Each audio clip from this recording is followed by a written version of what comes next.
Bonne nuit à tous. Aujourd'hui, je vais partager avec vous la compétence la plus précieuse qui soit lorsque nous parlons de manifestation. Il ne s'agit pas d'apprendre à imaginer, visualiser ou appliquer des techniques.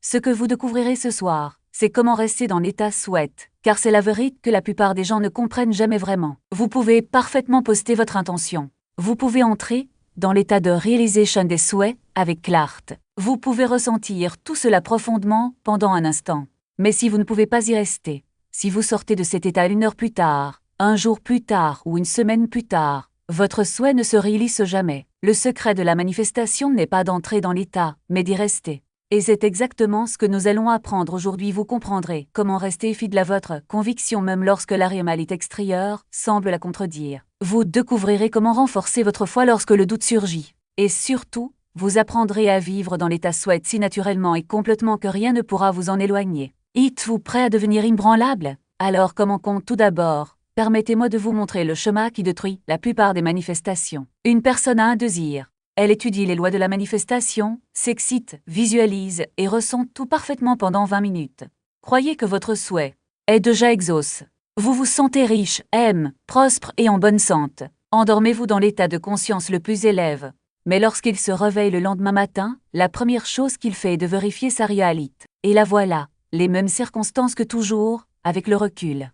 À ce moment précis, moment décisif, elle quitte l'état. Vous pensez, ça ne marche pas.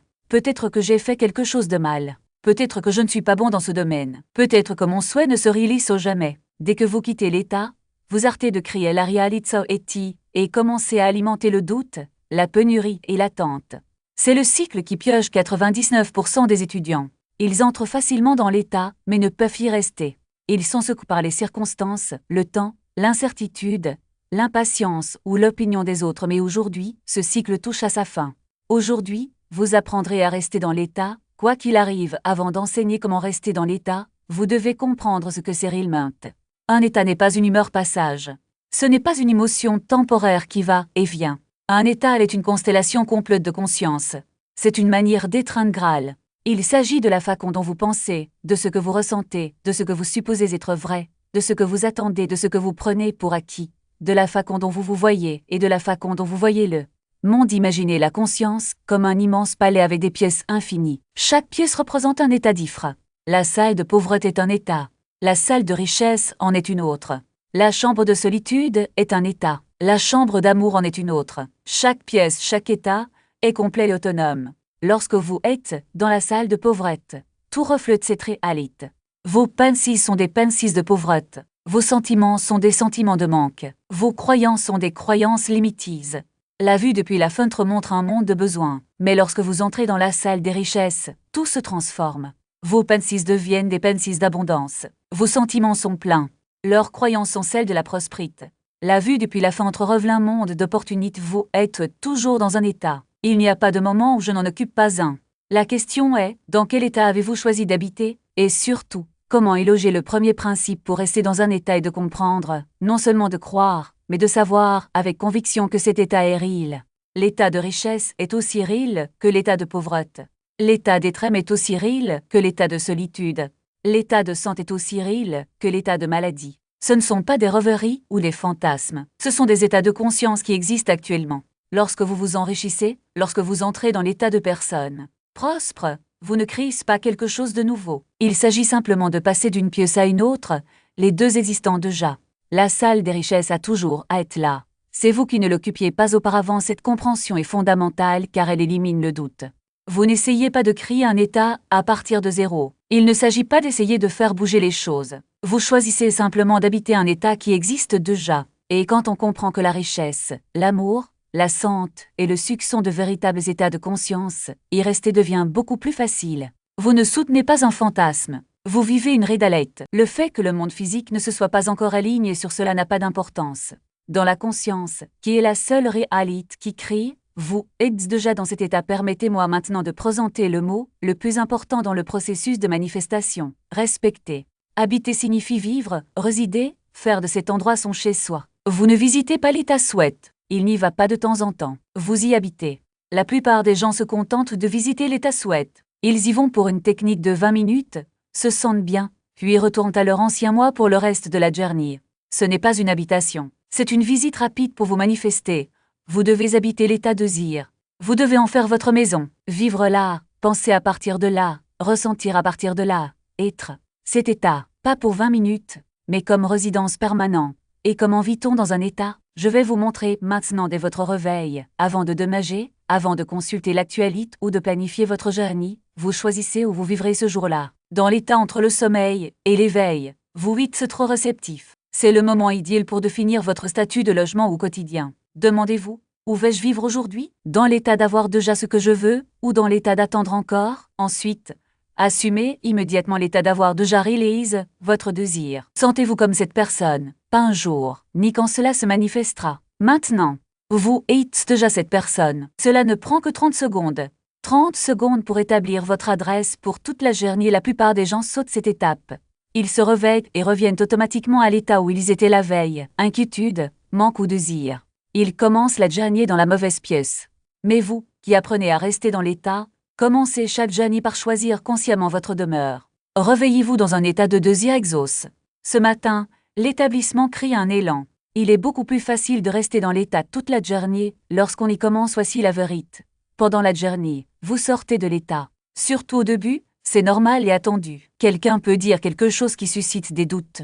Vous verrez, peut-être une situation qui contredit votre conviction. Un vieux chemin de pensée peut émerger et sans vous en rendre compte, vous aurez quitté l'état. Ce n'est pas un échec, cela fait simplement partie du processus d'apprentissage d'une nouvelle habitude.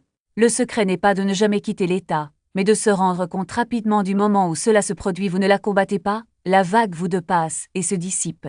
Mais si vous vous y accrochez, si vous commencez à remettre en question, à douter du doute, vous êtes s'emporte dans la mer de l'incertitude. Le doute n'a de pouvoir que lorsqu'on y prête attention. Quand on le reconnaît et qu'on le laisse passer, il perd de sa force. Une autre stratégie puissante consiste à anticiper le doute. Avant même qu'il n'apparaisse, préparez-vous. Dites-vous, je sais que le doute apparaîtra. Quand il apparaîtra, je ne serai pas surpris. Je le reconnaîtrai comme un signe que je suis sur le bon chemin. Car je laisse derrière moi l'ancien état. Et puis, je reviendrai immédiatement à l'état souhaite. Lorsque vous anticipez le doute, celui-ci perd l'élément de surprise. Vous n'êtes pas pris au dépourvu, vous n'en êtes pas submerge. Au lieu de cela, vous le voyez tel qu'il est réellement. Un ultime effort de l'ancien état pour rester en vie. Parlons maintenant de l'importance de la persévérance. Beaucoup de gens abandonnent parce qu'ils ne voient pas de résultats immédiats. Ils supposent l'état de désir pendant quelques jours, peut-être une semaine, et lorsque rien ne change dans le monde physique, ils concluent que la méthode ne fonctionne pas. Mais voici la vérité. La persévérance n'est pas une question de répétition par cœur. Il ne s'agit pas de dire les mêmes mots, ni de faire les mêmes gestes chaque jour. La persévérance consiste à maintenir une conviction intérieure, même lorsque le monde extérieur semble la contredire. Imaginez que vous construisez une maison. Au début, vous creusez les fondations. Il n'y a rien de visible en surface, mais le travail le plus important se déroule sous terre. Si vous arrêtez maintenant, la maison ne sera jamais construite. Mais si vous continuez, même sans voir de résultats immédiats, bientôt les murs commenceront à s'élever, le toit à s'élever, et la maison deviendra réelle. Il en va de même pour la manifestation. Pendant les premiers jours, semaines ou même mois, il peut sembler que rien ne se passe. Mais en réalité, vous creusez les fondations de votre nouvelle réalité. Chaque fois que vous revenez à l'état de désir, chaque fois que vous refusez le doute, chaque fois que vous adoptez une conviction intérieure, vous renforcez cette fondation. Et voici quelque chose de crucial. La persévérance n'est pas une question de volonté. Il ne s'agit pas d'essayer de croire. Il s'agit de créer une nouvelle habitude de prise de conscience. Au début, cela peut paraître difficile, comme apprendre à faire du vélo ou à conduire une voiture. Vous devez prêter attention à chaque mouvement, à chaque pensée. Mais avec le temps, cela devient automatique.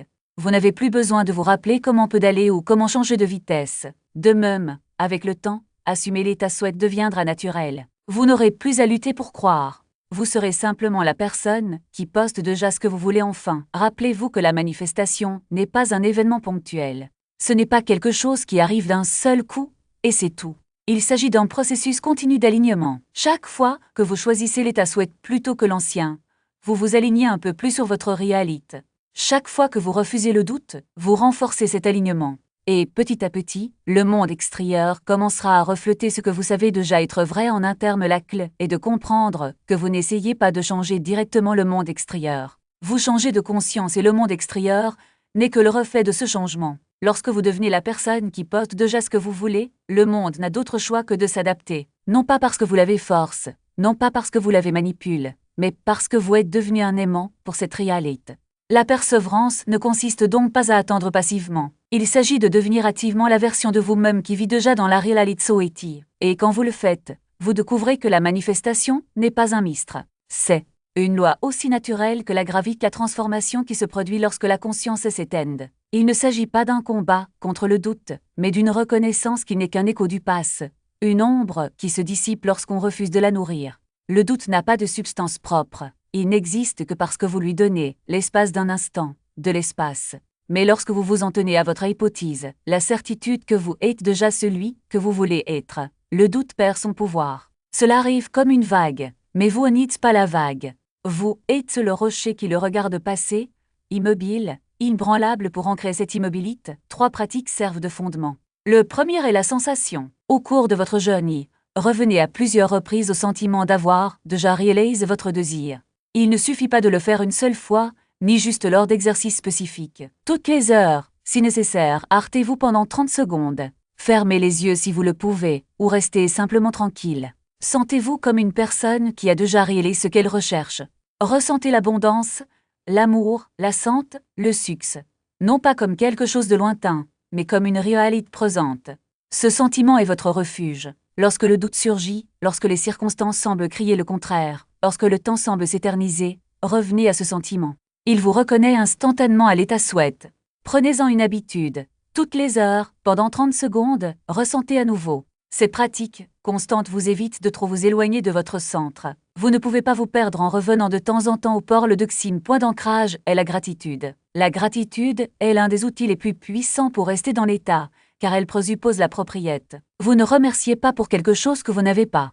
Vous êtes reconnaissant pour quelque chose que vous avez déjà reçu. Lorsque vous pratiquez la gratitude pour votre désir comme s'il était déjà le vôtre, comme s'il était déjà réalisé, vous assumez la fin. Et supposez que la fin habite l'état.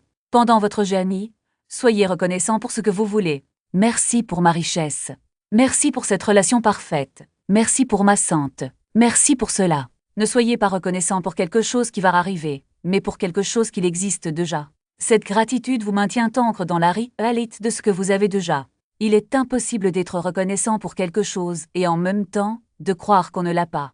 La gratitude et le manque ne coexistent pas. Le troisième point d'ancrage est la revision. Chaque soir, avant de pratiquer l'état de sommeil, prenez 5 minutes pour revoir votre journée. Pensez à chaque instant où vous avez quitté l'état. Qu'est-ce qui vous a fait douter? Qu'est-ce qui a déclenché la peur ou les pensées négatives? Identifiez ces moments et passez-les en revue. Reproduisez-les dans votre imagination, mais cette fois répondez à partir de l'état souhaite. Quelqu'un a-t-il dit quelque chose qui vous a fait douter? Revoir. Imaginez entendre ces mots et restez complètement inébranlable dans votre hypothèse. Avez-vous regardé votre compte bancaire et avez-vous eu peur? Revoir. Imaginez vérifier votre équilibre et ressentir la paix parce que vous savez que vous êtes riche en conscience. Les circonstances ont-elles contredit votre hypothèse? Passez-les en revue. Imaginez-vous debout devant le et souriant, sachant que le miroir ne montre que l'ancien reflet, alors que la nouvelle réalité est déjà établie dans votre esprit. Cette revue nocturne a 2 objectifs. Premièrement, il nettoie tous les dégâts causés pendant la journée. Vous réécrivez littéralement la journée pour que, dans votre conscience, elle reste dans un état impeccable. Deuxièmement, elle le forme. Chaque fois que vous revoyez un moment où vous avez quitté l'état, vous apprenez à rédiger correctement. Vous reptez en restant dans l'état. Et le lendemain, lorsqu'une situation similaire se présentera, il sera plus facile de rester ferme car vous avez déjà pratiqué cela dans votre imagination. Maintenant, comment savoir si vous avez réellement appris à habiter l'état? Il y a un test, et cela s'appelle le repos. Le repos, ici, ne signifie pas l'inertie, mais la confiance que le travail est déjà fait. Lorsque vous pouvez imaginer votre désir, l'accepter puis le laisser partir, non par abandon, non par oubli, mais par la calme certitude qu'il est déjà réalisé. Vous avez atteint le repos. Il n'est pas nécessaire de vérifier de manière obsessionnelle, d'attendre anxieusement ou d'analyser sans fin. Lorsque vous plantez la graine en conscience et que vous faites ensuite confiance à la récolte, sans avoir à creuser la terre toutes les 5 minutes pour voir si elle a germe, vous maîtrisez l'art d'habiter l'état. C'est le test définitif. Pouvez-vous accepter votre désir et ensuite poursuivre votre vie de manière naturelle et sereine, sans avoir constamment besoin de contrôler si cela fonctionne? Si vous ne pouvez pas vous reposer, si vous êtes toujours à la recherche de signes, de preuves et de preuves, vous n'habitez toujours pas vraiment l'état. Vous essayez toujours de réaliser votre désir au lieu de vivre comme si vous l'aviez déjà. Mais quand vous pouvez vous reposer, quand vous vous réveillez le matin et continuer votre journée, comme la personne qui a déjà ce que vous voulez, sans penser au moment où cela viendra, mais simplement en étant qui vous êtes déjà, vous êtes centre dans le repos. Et au repos, la récolte arrive rapidement. Le signe le plus clair que vous réussissez à habiter cet état est lorsque votre désir devient naturel. Pas quelque chose d'excitant, pas quelque chose de spécial, pas quelque chose auquel on pense tout le temps, mais quelque chose de normal, d'ordinaire. Pensez aux choses que vous postez déjà. Pensez-vous toute la journée? It vous excite à chaque fois que vous vous en souvenez? Vous attendez-vous à ce qu'ils restent avec vous? Non, ils sont simplement à vous. Ils vous appartiennent si naturellement que vous les prenez pour acquis. Lorsque votre désir atteint cette qualité, quand il vous semble si naturel d'être riche, d'être aimé, d'être en bonne santé, de réussir que vous oubliez presque que vous le manifestez, vous habitez parfaitement cet état.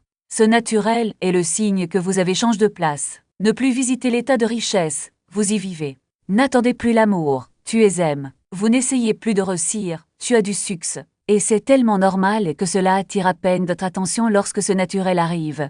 La manifestation physique est imminente. Pourquoi? Parce que le naturel signifie qu'il n'y a plus de résistance, qu'il n'y a plus de doute, qu'il n'y a plus de division dans la conscience. Vous êtes complètement et totalement dans l'état, et le monde physique n'a d'autre choix que de refléter un état si complètement occupe la dernière vérité concernant le fait d'habiter l'état, et qu'il ne s'agit pas de perfection. Vous quitterez l'état, parfois vous douterez, parfois vous serez contrarié, c'est humain, c'est normal. Cela ne veut pas dire que cela échoue. Habiter l'état, ce n'est pas ne jamais le quitter, mais revenir vite quand on se rend compte qu'on s'en est éloigné. C'est passer plus de temps dans l'état souhaite que dans l'ancien. C'est faire de l'état souhaite votre maison. Même si vous effectuez occasionnellement des voyages pour retourner dans votre ancien état, ces voyages deviennent, avec le temps, de plus en plus courts et moins frocs. Jusqu'au jour où l'état désir devient si naturel qu'on ne le quitte presque plus. Au fil du temps, habiter l'état devient facile parce que vous n'essayez plus d'y rester. Vous élite tout simplement maîtrise. Pas la perfection, pas un contrôle rigide, mais habitez l'état que vous désirez naturellement et avec le jort. Choisissez dès maintenant où vous résiderez. En tant que personne qui a déjà ce qu'elle veut, ou en tant que personne qui l'attend toujours, décidez maintenant. Prenez les choses en main maintenant. Ressentez-le maintenant. Vous êtes la personne qui poste déjà ce que vous recherchez. Pas un jour futur, mais ici, dans la conscience, la seule réalité que vous créez, et à partir de ce moment, votre seule tâche est d'y rester. Habitez cet état. Faites-en votre maison. Lorsque vous vous éloignez, revenez immédiatement. Lorsque le doute surgit, laissez-le passer sans vous accrocher. Lorsque les circonstances semblent se contredire, rappelez-vous, elles ne sont que le vieux reflet. Restez en état. Vivez dedans. Vivez dedans, faites cela, et je vous garantis, aussi sûrement que le soleil se lève, que votre désir se matérialisera. Non pas parce que vous l'avez force, non pas parce que vous l'avez mérite, mais parce que vous l'êtes d'abord devenu en conscience. Et le monde physique n'avait d'autre choix que de refléter l'état dans lequel vous aviez choisi d'habiter. Rester en état, mes amis. C'est toute la loi, résumée en 4 mots. Merci d'être là, une fois de plus, pour ce voyage dans les profondeurs de la conscience. N'oubliez pas, vous n'êtes pas ici par hasard. Ils le sont parce que leurs âmes sont déjà prêtes à accepter cette vérité. Prenez ces enseignements et permettez-leur de transformer non seulement votre esprit, mais toute votre réalité jusqu'à ce que nous nous retrouvions en conscience. Continuez à embrasser votre grandeur et à vivre de la fin de vos désirs. C'est le meilleur des enseignements. Rendez-vous à la prochaine réunion.